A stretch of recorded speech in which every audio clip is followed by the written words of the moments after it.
lot of misconceptions about hourly versus salaried employees.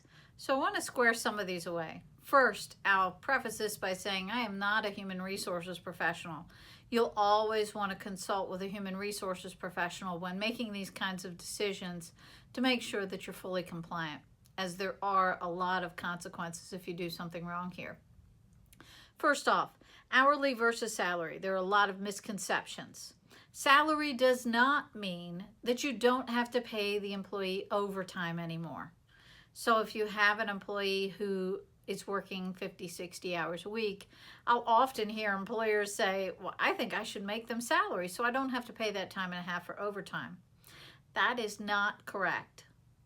First off, salaried must be a position that is looking at both hourly and overtime areas.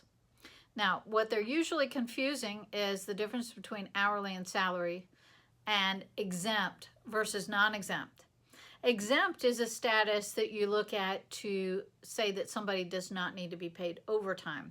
Exempt positions include professional designations such as employees who are engineers, who are accountants, lawyers, licensed in their profession. There are some other examples of what can meet the exempt status in the Department of Labor rules. However, again, I recommend highly that you consult an HR professional to clarify these positions. So exempt means they're exempt from overtime, and you don't have to pay time and a half for hours over 40 per week. Non-exempt positions, whether they are hourly or salaried, must be paid overtime at the time and a half rate.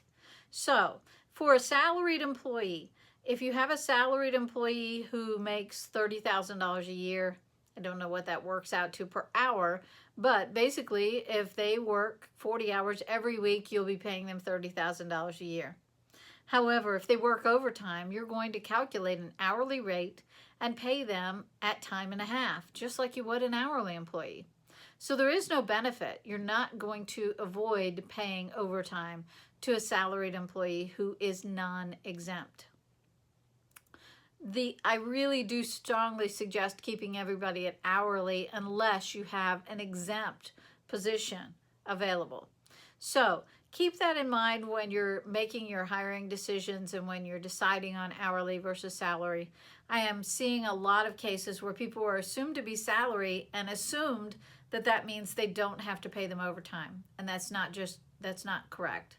There are also going to be some new rules coming out January 1st of 2020 that are going to talk about the dollar amount that has to be paid for someone to be exempt from overtime as well.